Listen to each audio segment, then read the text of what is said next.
if nga naman, if you really love the person, pero parang hindi mo kayang ibigay yung kung ano yung kailangan niya. 'Di ba? Parang itutuloy niyo pa ba o itatapusin niyo na yung relasyon niyo? Alam mo, yung mga bagay din kasi na yan, posible rin kasi yan maging deal breaker. Yes. 'Di ba?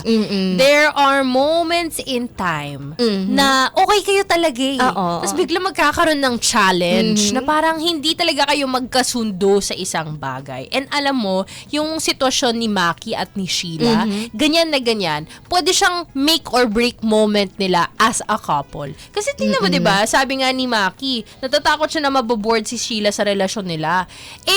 Talaga namang valid grounds for a breakup yan eh. Kung hindi ka satisfied sa partner mo, kahit sa other areas ng buhay, satisfied ka. Kung hindi ka satisfied doon sa isang area, diba? Medyo delikado yan, ha? Delikado.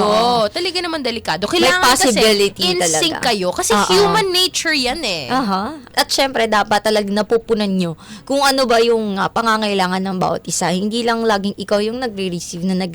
Diba? Correct. Kaya nga sa relasyon, give and take lang palagi. Ganun lang. That's the end of the conversation. Diba? Parang, if you cannot, okay, next, wag na. Okay, Totoo. next na, 'di ba? Yes. Kesa yung alam mo yun, yung parang hahaba pa yan, tapos hanggang sa pag sumabog ka na parang matagal ko na nga inaadamdam yan eh. Hindi ko naman talaga gusto. Pero kasi para naman gagapakin kay ng drama. Maki, ito ang masasabi ko kasi sa mga ka-vibes natin dyan na medyo natatakot mag-try ng something new. Para kay Maki, siguro kung parehas ka niya, no, itry mo muna. Kasi hindi, parang shinot off mo na agad yung idea.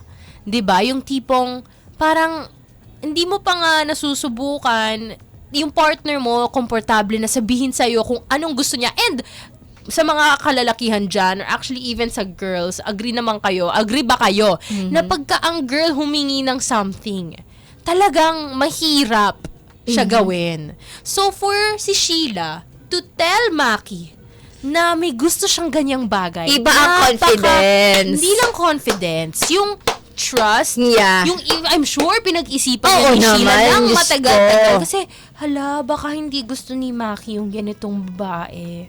Pero, dahil mahal ka niya, dahil mahal niya ang sarili niya, diba, naglakas siya ng loob para sabihin kay Maki. Parang sabunutan mo ko. Sakit mo ako.